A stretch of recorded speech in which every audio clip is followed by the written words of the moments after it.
Welcome to the Electric Wire podcast. We're your source for news and views on the most pressing issues facing Wisconsin's electric industry as we interview policymakers, industry executives, and customer and environmental advocates. Bringing you these discussions, we are the Customers First Coalition. Here's your host, Executive Director Kristen Jilks.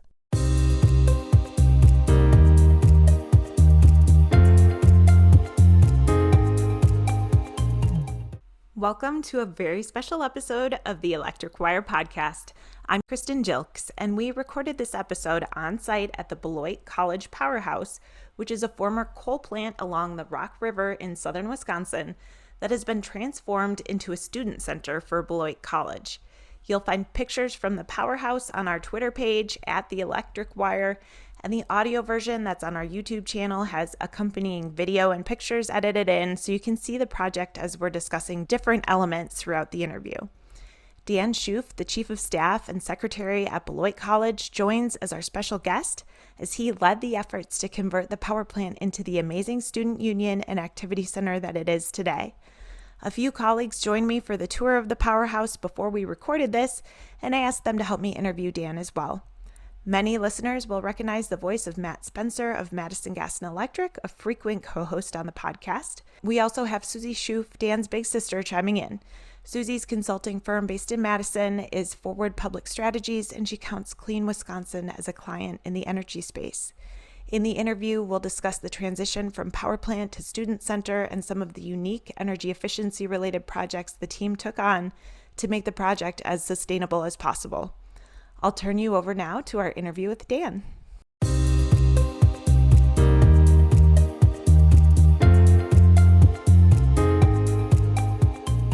So Dan, tell us more about yourself and how you got involved in this project for Beloit College. Yeah, thanks. Thanks for being here. We're so happy to welcome you here to, as you said, the banks of the Rock River here at Beloit College. We've always been a river college in a river town, but we've never been on the river until this project came to fruition. So it's been exciting.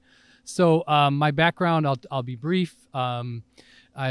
Essentially, the Beloit College work I've been doing for the last decade is sort of the third act in my professional career. I was elected to the state assembly way back in ancient times in 1998, and I served 3 terms representing Beloit in the state assembly. I think Act 2 would be working in the Doyle administration.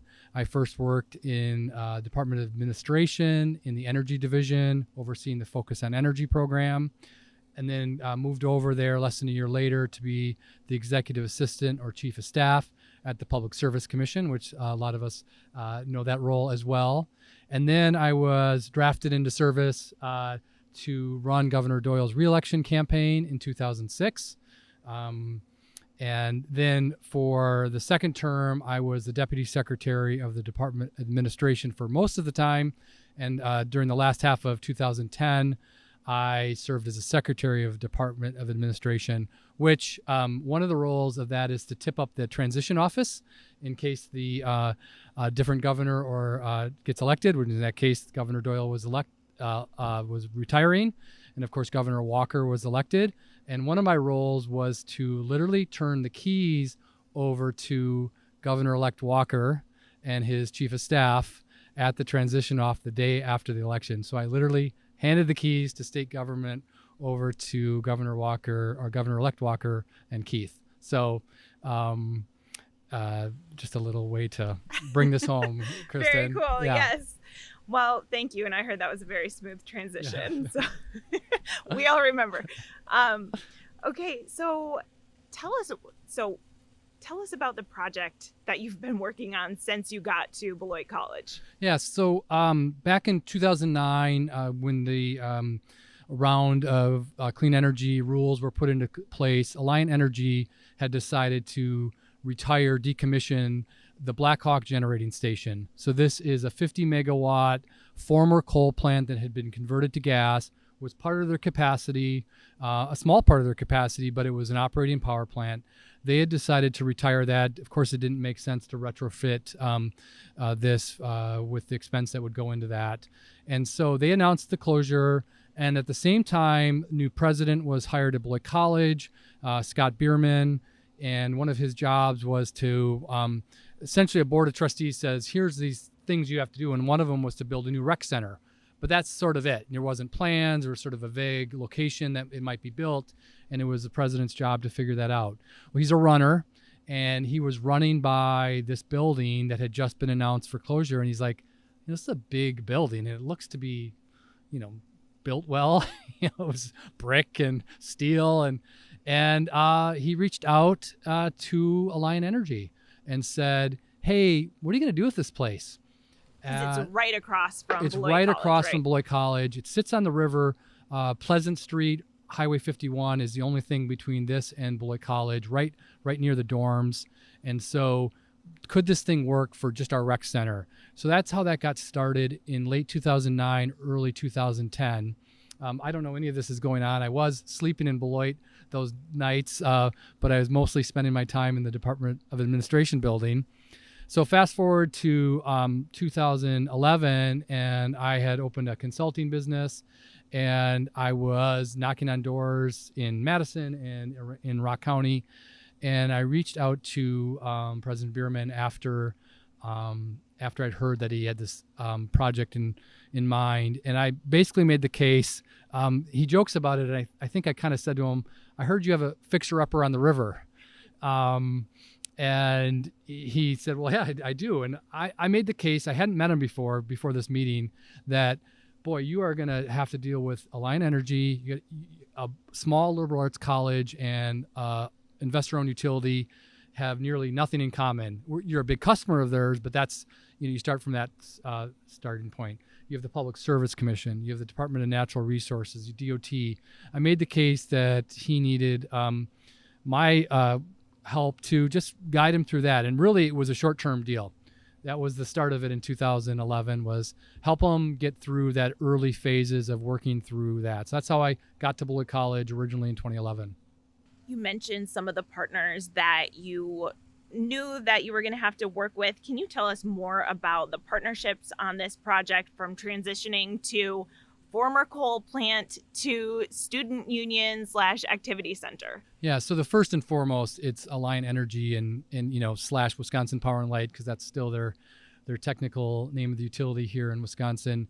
So first of all, your listeners are immersed in the electric industry, and I do think this project is a model for them. But I will also say that Alliant could have said no, and that's great credit to them that they said, let's explore this together. So at the time, Dave DeLone, who's now the president of Wisconsin Power and Light, he was actually the plant manager for the Rock County power plants. So he opened the door to the college to start exploring this. They turned over the architectural plans, so we could sort of see, could it be retrofitted? And then right away at the start of Pat Campling's term as chief executive officer, she signaled to us and actually said to us, I get the vision. Let's see if we can work this out. We want to see if we can work it out. So first and foremost, the number one partner was Alliant Energy. So one more partner I would highlight would be the Department of Natural Resources. So part of the secret sauce of this whole project was, as soon as we knew we might intersect with a regulatory agency or a neighbor or a different company, we would go and talk to them early on. I would say at the time, we had hoped it wouldn't take 10 or 11 years to get done, but right away we went into the Department of Natural Resources. So I remember very distinctly a meeting with Secretary Kathy Stepp. And Kathy Stepp and I had worked together on important issues when she was a senator from Racine, and we were both fighting to preserve shared revenue back when I was a legislator. So went into Kathy Stepp and explained that we don't know where this project's going, and we went in with Alliant. We said, we're working through this, but you should know we're doing this. And she did a really interesting thing, said, well, you're going to cross multiple divisions in the department. So she assigned Mark Aquino, a division administrator, and later was promoted to be part of the senior leadership there. And his job was to help shepherd that through. And really, not for a moment setting aside any of the rules, but just figuring out who we needed to talk to. And I guess the one last partner is we had really good legal counsel For many years, decades, Beloit College has been a client of Michael Best. And so we had really, really great legal advice. Linda Bokert, who's now retired, was our first attorney. And then Dave Crass brought us through environmental issues, and Hemang Patel brought us through the historic tax credit issues. So this is Susie, Dan's sister, and growing up in Beloit, we had two things that were always a constant. If you were going to downtown, we would see this power plant, the Wisconsin Power and Light power plant, and then also Beloit College. Dan, what I want to ask you is, how did you deal with the historic tax credits and provide the amazing power and light fixtures that are actually in the powerhouse? And for our podcast listeners, hopefully you guys will take a look at the pictures too, because it's just fascinating how you went from the power plant to this now. Yep. So I will say that early on we were not thinking we were going to do historic tax credits. We had the same thing in mind, which a lot of people do, which is like, it's going to be too restrictive. We want to do lots of different things with this building. We're not going to turn it into, a museum of a power plant. So we at first were not exploring it.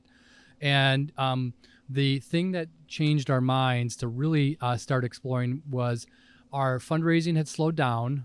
We knew we needed at least about $30 million, $28 to $30 million of fundraising, and were still getting gifts in or pledges in, but we had not gotten to that goal. And at the same time, the Walker administration passed, along with legislative leaders in both parties, frankly, a big expansion of the state historic tax credits. And this is a partnership, a state and federal partnership. You follow the same rules to get tax credits from the State Historical Society, which then funnel through WEDC, and the National Park Service, the Department of Interior, which then funnels through the Treasury. And so we were intrigued when we heard about the expansion of those tax credits, going from 5% to 20%. And this is not on historic, just on historic things. This is on all construction, everything inside the building envelope. So really generous tax credits. And so we started exploring those. Quickly, we needed another partner. And we tapped the Alexander Company. So Joe Alexander and John Beck from the Alexander Company were two key parts of that part of exploring this tax credit structure. In the end, they entered another flavor of tax credits. This is the first project in Beloit which utilized new market tax credits, which some of your listeners may know. It's a very complicated flavor of tax credits that has to do with targeted census tracts, but it brought another $2 or $2.5 million to the project. So that's how we approached it. And again, went right back to partnerships. Just driving into town, you can see the smokestack coming up. I mean, you can tell that it's an older building. It's like meant to be here as part of the landscape here. First of all, Dan, this place is absolutely wonderful. I went to Whitewater and came down to Beloit a number of times, and this is an incredible building. But what was your interactions with the PSC when putting together this process, making sure that it was a fair deal for ratepayers, customers, people in the area? Yeah, that was a key thing in that early 2011 conversation was I knew that, why would folks at a small college really understand prudency and what Alliant would have to face, and also that it wasn't something you would go and ask for a ruling on. That's not how this works. The regulatory affairs folks at Alliant had to put together a structure that they knew would pass muster years down the road. So we checked in with Alliant, with leadership at the Public Service Commission at the time. Chair Nowak was there, ended up talking to folks, staff in the commission at the time, and really just that was one of our guiding principles was you hope that it didn't become a big deal in a commission case down the road, but if it did, we knew that Alliant Wisconsin Power and Light needed to have the records in place to show that really they weren't subsidizing us. They couldn't do this. They couldn't give a massive $1 million donation to Beloit College just because it was cool, even if they wanted to, right? So we had that prudency concept in mind, one of the bedrocks of regulation in Wisconsin. And in the end, the kind of concept, the principle was that Alliant would take on historic liability, of course. Someone sued for something that happened in 1975 that's not a Beloit College thing. If something falls over in 2030, that's not Alliant's thing because they were going to tear the building down. So we had some principles there. And then with the dollars and cents is they needed to remove the asbestos, of course, things like that. They hired a regulated contractor to do that. But then instead of spending dollars to tear down this building that sits right on the water's edge, the wall that we're sitting on sits in the river. It is a reservoir wall. It was going to be very complicated to tear down. So big deconstruction and demolition budget. Instead of spending those dollars that they would have spent to there, they used those dollars to carefully remove the equipment to our standards, to the plans that we had in place. So we had this in the back of our mind throughout the entire process. What are some of the key pieces of equipment that you guys wanted kept in? Yeah, so the biggest thing, physical thing, is these 4 big funnels that hang over the space, the main turbine gallery. Those were the coal. The coal came in from train loads in Illinois, coal country, and would be dumped in the coal yard, then would go up in a conveyor system to the top of the building, and then filter in these funnels before going all the way down to something else we kept, which is these coal crushers. This is a very modern power plant built during World War II, but it was a supercritical pulverized coal plant, one of the first ones in Wisconsin. And we kept those coal crushers. We kept the big water intake pipes. We kept dials and buttons that were used even in times of trouble. In fact, there is a trouble button that hopefully we can show your listeners. And we kept the big crane, the big harness figure crane that was built in Milwaukee that was there in case of servicing the turbines.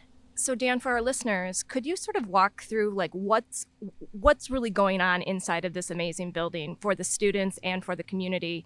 Because it's, to me, extremely unique.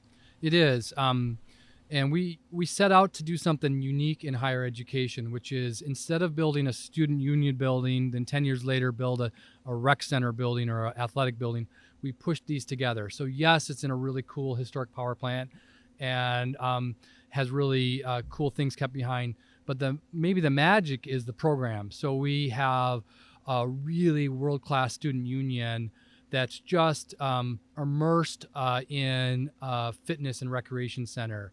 So you have, as you walk into the main floor where the turbines were, you have a big hangout space, and you have a cafe that serves food and coffee and everything that students need to fuel the day. And you have on the south end, in the oldest part of the building, you have a swimming pool that's a great Division III swimming pool. On the north end, it's a modern field turf practice facility. Up a floor, but not separated by any walls, is a 175-meter track and a fitness area. Down in the basement, but again, not separated by any walls, is an arcade and batting cages and a lecture hall.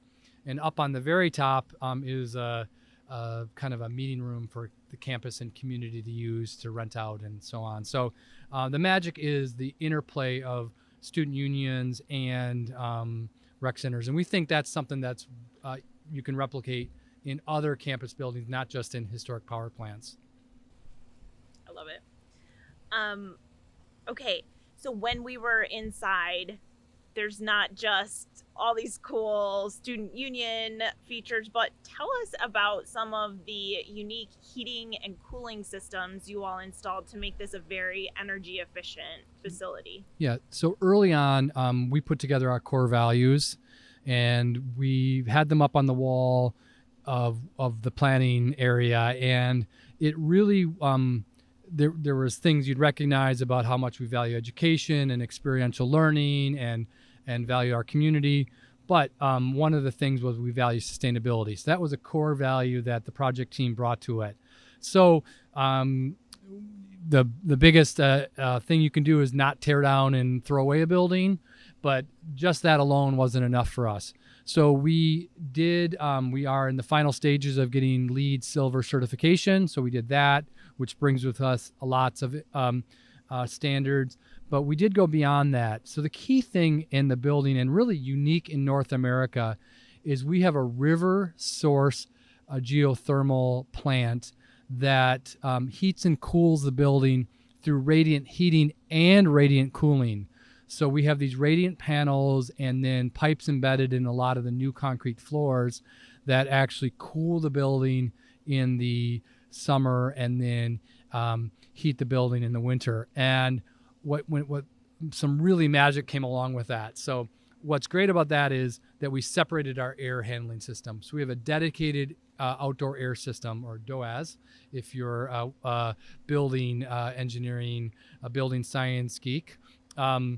But that was so great during COVID. So we do not recirculate any air in this building, 100% fresh air. And we did not plan ahead for a pandemic, but it was just magic. And they used to talk about air quality, but we didn't imagine why that was going to be important. So we bring in the air separately. But then with the river source geothermal system that we use, so if you hear a little bit of water in the background, we do not have a water feature, but we are pulling in Rock River water, and it's a sunny day today, so there'll be parts of the building today that will still call for cooling when the rooms are full of people. And we'll essentially right now get free cooling because the Rock River right now is probably about 72 degrees. It's been cooling down since late July because it's fed from groundwater and rainwater. And so it's not like a lake that heats up and stays warm into the fall. It really, even in the fall, we get really cool river water. So what that allows us to do is we are using primarily electric heat pumps for our heating and cooling. We do have a natural gas backup boilers, but we are able to use dramatically less energy and shave our carbon footprint, of course, but also we are a great customer on the grid because we use about the same amount of kilowatts all year. We do not have a summer peak here, even though this is 120,000 square feet of space that we keep very comfortable. So it's really a really neat thing, and it's more and more your listeners are thinking about heat pumps and electrification as we go forward. I love it. Thank you. Dan, you and I have talked about electrification a lot, and I know that's a passion of yours. Are there any efforts you've made on campus here to get ready for a more electrified future? Yeah, I think the key thing for us here and with this building is learning so much of the process about the efficiency of electric heat pumps.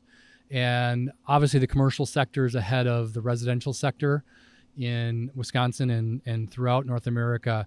But we've learned so much about the electric heat pumps. We had a great partner, I keep using that word, in a Chicago mechanical engineering firm called DBHMS. And the principal, Sachin Anand, he brought us early on and talked about this electric heat pumps paired with radiant cooling. But we've learned a lot about that, and we have not yet installed solar, but solar will fit so nicely with us. We have a large load. We use something like 9 million kilowatts a year. We're a big customer. We have what today we'll call, we essentially have our own grid on campus because we have 1 meter with Alliant, so we can buy at their best rates, and we distribute it throughout the campus. So we're ready to do solar, but we have not yet jumped down that path, but it'll fit very well with an electrified future. So Dan, do you think that this is a good model for other retiring power plants in Wisconsin or even across the Midwest?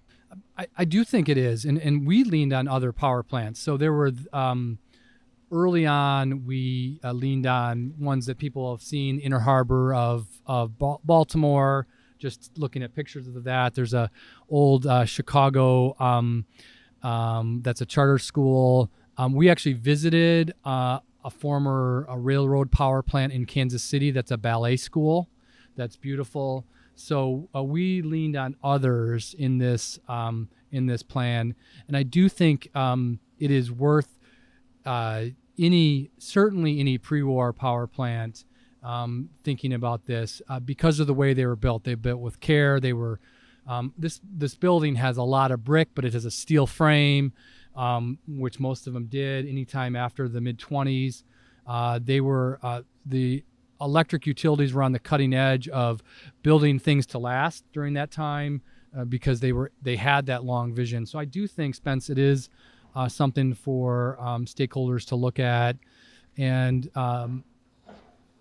the caveat in that is you have to have a program that works. It doesn't work to have a power generation museum. How this building was so cool before we renovated it, but it didn't work. And towns like Beloit probably couldn't be the massive brew pub. We have a brew pub, but not a 120,000 square foot one. So having a use at Beloit College was key to that. It sounds like you kind of had the perfect storm of private, public partnerships, and it's like if one thing doesn't go right, then maybe this doesn't happen. But you guys somehow pulled it all off. Right. It's great. Yeah, I mean, well, thank you. Yeah. No, we did. There were lots of moments with our team that this could have gone the other way. There were funding moments, there were regulatory moments, there were construction moments that were all kicks in the pants or kicks in the teeth, but we were able to do it. We had persistence, we had a vision, we had a board of trustees and alumni and friends of the college that really wanted to see this get done, and we could lean on partners. If I could tell one little story about Alliant on that is we had a great structure, a deal that was put together that worked on a regulatory way for both of our partners, for both teams, and they were taking out the equipment in the building, and then the tax reform bill in Congress passed, and they changed the historic tax credit rules just slightly. But it was going to be a multi-hundred of thousands of dollars, maybe more, hit to the project because the way you could get the tax credits had to be done over a number of years instead of all at once. And so I had to go to our partners at Alliant and say, well, we were going to transfer the title at the end of that, but we would actually like to transfer the title before the end of 2018. But we had built up such rapport with our legal teams and our project teams that we were able to get over that hurdle. So we actually transferred the title just before, in December of 2018, while Alliant was still removing the final equipment. And they turned over the building in February, but we were able to do that in a way to overcome that hurdle. But we couldn't have done that if we just built those relationships that day. We had built them over a decade, so they were able to say, this is why it made sense to do something. So Dan, you, Beloit College, Alliant, and your donors should be really proud of the Powerhouse and the building that you guys have created and are sustaining. Along that line, I know that the Powerhouse has been recognized by several different awards, frankly, both in Wisconsin and internationally. Would you mind highlighting some of these awards, including, I have to say, the Focus on Energy one? Yeah, so just a month and a half ago, we had the Focus on Energy team and Governor Evers down here to present Beloit College important statewide Focus on Energy Award for the work here primarily, but also for the 20 years of working with them on various projects on campus. So that was great, and have to give credit to the commission staff and the Focus on Energy staff, from Matt Sweeney and to Matt Bromley, just to name a few.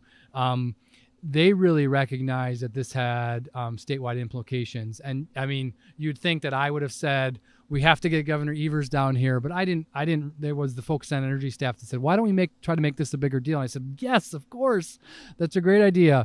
And we had the chairperson and Commissioner Heber here and Hibner and others. And so that was a great event. And then just right now on your newsstands, if you'll see Fast Company, Jeannie Gang is on, our architect from Studio Gang is on the cover of Fast Company.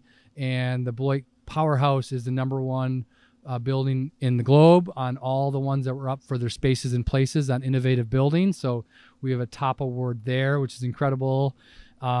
Yay! insert appropriate applause sound in the background. Great. And so that is incredible. And we had received an earlier international award, and we just received a Daily Reporter award at the Daily Reporter Awards in Milwaukee. So I haven't talked yet about our partnership with CCI Construction, who was there way at the beginning to do the preliminary plans and brought us to completion.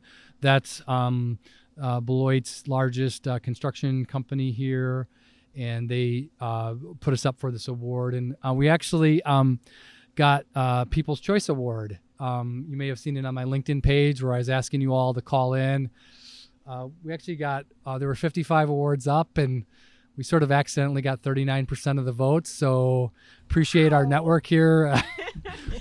I think they may have thought a lot of Facebook friends. I think we may have overdone that one, but we did win People's Choice Award at that award ceremony as well. Well, congratulations. I mean, just being here, looking around, you can see that those are all well-deserved honors. And truly, Dan, you deserve so much credit for spending years of your life on this. I can't think of anybody better to actually get this done. So kudos. Thank you. It was a labor of love. And when it wasn't a labor of love, it was labor, but it was worth it. And I'm so happy to see that through to completion.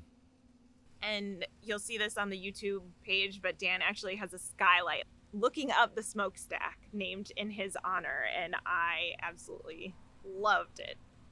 Yes, I'm a little embarrassed by the size of the sign, but they put that up without my knowledge. It's really cool. All right, Dan, final question.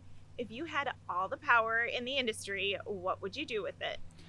Well, I wish I would spend my time on wind turbine blade recycling, but I know that's going to be a different guest at a different time. Someday. Thank you. If I had all the power in this industry for a day, I would push us even farther towards what I'd call pure electrification. There's called beneficial or strategic electrification. I live in Beloit, Wisconsin, and my neighbors and friends are incredible, all walks of life.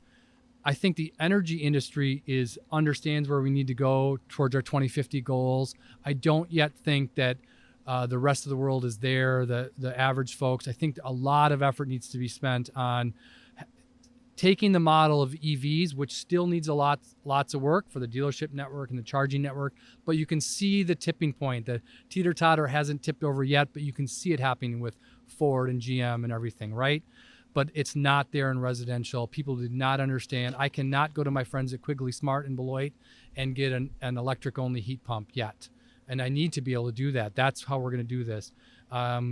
The industry in Beloit, in Janesville, and around the world are not yet there. The ag industry is not yet there, and we need to get there. If I had all the power in the world for one day, I would push us even farther towards pure electrification.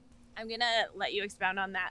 Why? Why do we need to expand towards pure electrification? Well, I think every once in a while there's magic things that happen in our world. And frankly, we're too late for carbon tax. My friends in the efficiency world are doing such great work, and we've had great progress in there. But if we electrify all of our machines, we take care of 80% of our carbon issue.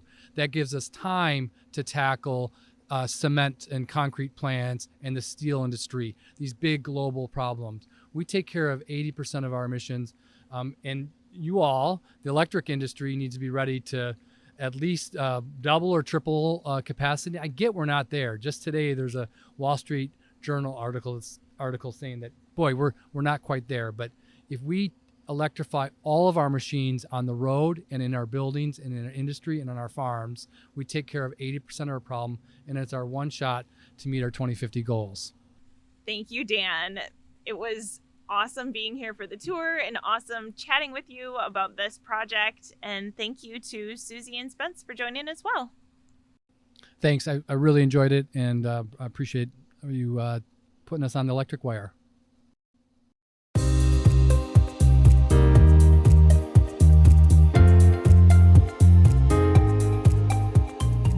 Before I let you go, I want to give a special shout out to Derek Jilks for his work producing this podcast with video and audio. I hope you all got a chance to see the video and pictures to get a sense of what a unique facility the Powerhouse is. Thanks, Derek, for your work on this.